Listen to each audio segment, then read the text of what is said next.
I like to subscribe to all that. You know what time it is. It's Netflix time. This movie's called Chinatown. With a suspicious female fatale bankrolling his snooping, Private Eye J.J. Gittes uncovers intricate dirty dealings in Los Angeles waterworks. A classic mystery movie that came out back in 1974, 2 hours and 10 minutes long. Spoiler alert, let's get it. Here we got pictures of people getting their business, but it was some type of extortion act. Look at gangsta ass young Jack Nicholson. This guy named Benny was chilling in the office. He's getting extorted for something. So Jack Nicholson is like a private investigator. Goes by the name of Jake. So this lady comes in saying that she's this dude named Hollis's wife. And she wants to put Jake on the case. The case is she thinks her husband's cheating on her. And she wants him to do some snooping. So he takes Mrs. Murray's case. Then he goes to this council meeting about the water supply, and trust me, this is a big part of the story. Then he's checking out this reservoir. Doesn't look like a whole lot of water to me over here. More specifically, he got a tip of where Mr. Hollins is going to be. There he is, just chilling. Who's he waiting on? He's waiting on some kid with a horse. Who knows what was said, but he starts checking the ground. He checks out the spot some more, then he pulls out some paper. Guess he's writing down some notes or something. Then later on, Jake follows him to this beach. And I guess he sees him measuring the land or something. This goes on for a while. Matter of fact, it took the rest of the day. So after a while, he figures he's just going to stay there for a minute. So he takes a watch out of his car and winds it up. He's got a bunch of these in his car for some reason. And he puts it under his tire. So I guess he knew when he ran over it, it would give him an indication of how long he was out there. That was actually kind of smart. Keep in mind, this is 1974. Meanwhile, he had this other guy tracking Mr. Hollins too. He works for him. And he had pictures of him arguing with somebody. His helper couldn't tell what they were arguing about, but he knows they was having a heated discussion. Then he gets a phone call finding out about where Mr. Hollins' whereabouts is. So he goes to the park riding a boat with his boy. He gets pictures of him with another female. Then later on he follows him to this apartment complex. And from the rooftop he gets pictures of them actually kissing, making it official. Then he goes to the barbershop and he goes off on him talking about his profession. Classic Nicholson heated scene. Then he gets back to the office and tells this joke about Mr. Hollins. It's a joke about Chinamen, and trust me, this shit would not fly in 2021. Anyway, he's doing this while this lady is behind him. Turns out she's the real Mrs. Murray. So wait a minute, if she's the real wife, why did this other lady come in and pretend to be a wife? Then he goes to the Department of Water and Power, which they already knew Hollins was a chief engineer at one point. Then he's talking to a guy named Russ Yelbert. And he basically runs the department that they're in. Then he runs into this guy named Clyde, I guess he worked with back when he was working in Chinatown. He got beef. Later on, he goes out for a drive and rolls up to Mrs. Murray's estate. He goes to the back and sees this guy cleaning out the water. He notices something in the water, but we can't tell what it is from here. Before you can get it, Mrs. Murray shows up. So apparently she was going to sue him for slander at first, but then she decided to take it back in the hopes of figuring out what Hollins is up to. The question is, why did another girl play her to tail her husband?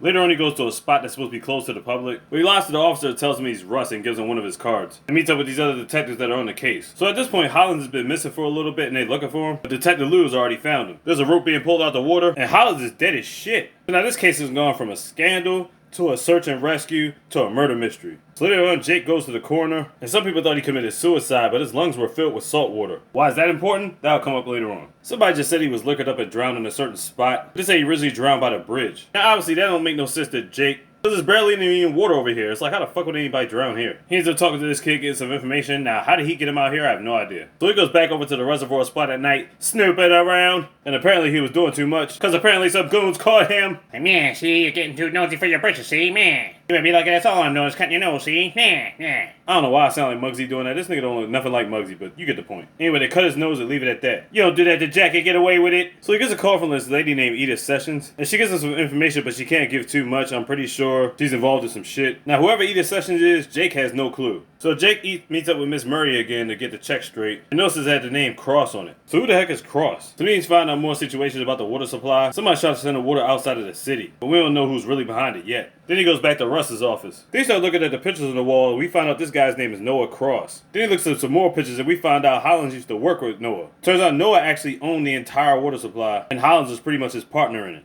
But they both have differences in opinion towards the end of their run. Hollins wanted to give the water to the people. Noah wanted to do other things. Noah wanted to branch off and sell it outside of LA. Hollins knew the people needed the water and he wanted to keep it here. But then he has a chat with Russ finally, and he thinks whoever that lady was at first pretending to be Hollins' wife is working for Russ. But he lets him know he's not after him. He knows there's somebody bigger controlling this whole operation. He's like, look, just call me and let me know if you got any more information. I don't know if he's going to keep that in mind or what. Then when Jake gets back to the office, Miss Murray's in there waiting on him. Then we find out Mrs. Murray is actually Noah Cross's daughter. And she also came in to officially retain his services, as opposed to the other lady pretending to be her. Then he meets this guy at the Albacore Club. They get in the car, and he goes to meet Noah Cross himself. He's a very slick old man with a lot of money. Noah tries to spin the narrative and tells Jake he should be looking for the girl that Hollins was having an affair with, because she's probably one of the last few people to see him alive. So he asks him about what the argument was in the pictures, but he just chalks it up to his daughter being jealous. So Jake heads on over to the public registry, looking for files on the water district out here in Los Angeles County. Yeah, they had big ass books back in the day, just look at that. Anyway, he's looking through the files, he's looking at all these people that own properties.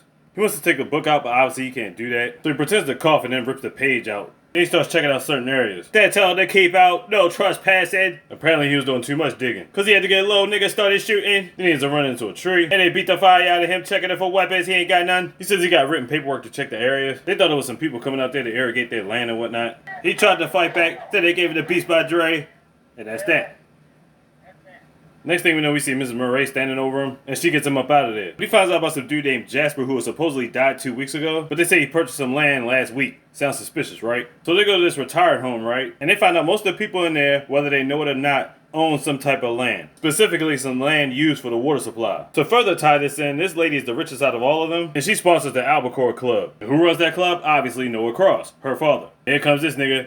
Apparently, he's in on it too. They get to scrap it outside, get a done deal. He's like, man, y'all better get up out of here, man. Yeah, Jake definitely on to something, because here come these niggas. Right before he gets done deal, Miss Murray gets the car and gets him up out of there. So then they go back to the house. She patches up his nose. The chemistry's there, and they get that kiss in. You know what came next? He ended up giving her that business. But then she got a phone call. She told him to stay there real quick. But he always felt like she's been hiding stuff from him. So while she was in the shower, he ends up taking out one of the lights in the car, so it'll make it easier for him to tail her at night. Then she stops at this house. He's looking through the peephole at her. She finds out about some plans. What's the butler doing there though? Then we go upstairs room. Come to find out, she's got the girl in the upstairs room, the one that Hollins has been cheating on her with.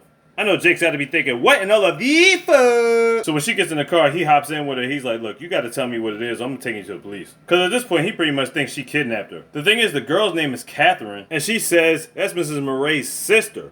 Wait, hold up. You thought your husband was cheating on you. You had Jake track this girl down, but you basically knew the whole time because it was your sister doing it. What? And if you can't even stomach that, trust me, this situation gets even deeper. So he gets a call from the office later on telling her to meet up with the chick Ida Simmons. So we're like, who the hell is Ida Sessions? So he goes to her house the next day. Glass broken and the door unlocked. That can't be good. So he's checking around in the kitchen, and she's laying there dead as shit. But wait a minute. Ida Sessions and the girl that was pretending to be Hollins' wife are the same person. I'm guessing she was in too deep as to what was going on, but it still doesn't explain why she pretended to be Miss Hollins' wife. Maybe because they didn't want her going to the private detective or something, but anyway, he checks another room and find out all the detectives are there, including Mr. Lou. And in the house, they find pictures of Jake when he took pictures of Mr. Hollins and Catherine. So basically, Lou was to bring him in on obstruction of justice and extortion. But he keeps telling her he never knew who Ida Sessions was. And that's true, he didn't know her name or who she was, but he did meet with her at first, whether she was pretending to be Hollins' wife or not. Because Lou kind of has a soft spot for him, he's not going to take him in just yet. They went over to the beach to see if the water was dumped, but he says it's too late. They only dumped the water at night. So Lou wants to believe Jake and everything that's going down, but he's having a hard time doing that. But once again, Lou's like, look man, I got my eye on you. So he goes back over to Mr. Murray's house, and he sees a bunch of bags packed up. He finds out that she's trying to leave to get on the train at like 5:30. He's looking for her around the house, but she's not there. Then he's talking to the guy again. He says he's just out here cleaning the salt water pond. He's like, salt water? Wait a minute. He tells him go in the water and pull out that thing that he saw earlier.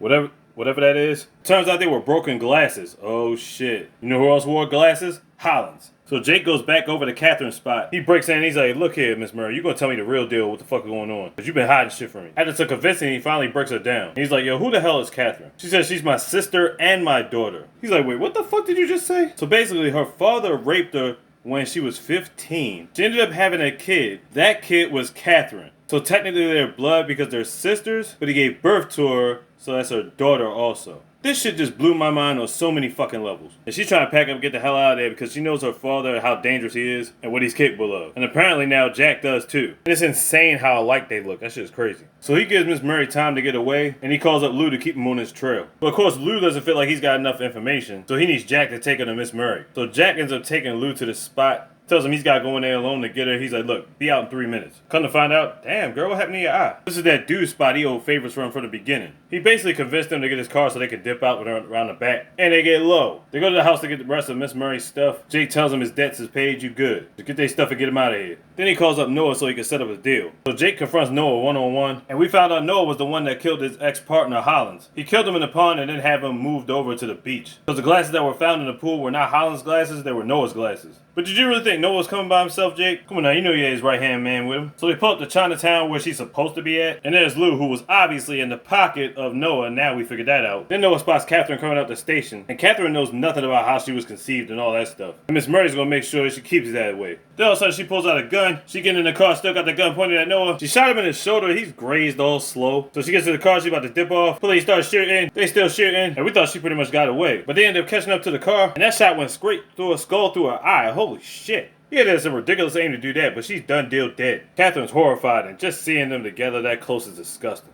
So Lou tells Jake to go home. He's not going to arrest him or nothing like that. He's just going to let him go. And they get him up out of there. And they just walk off. Like I said, I didn't know what to expect for an ending, but like I said, this was 1974, so you know. Chinatown on Netflix. Check it out. Like, click, subscribe, do all that. You already know time of this. Like, these are the easy best. Big. You got that slogan.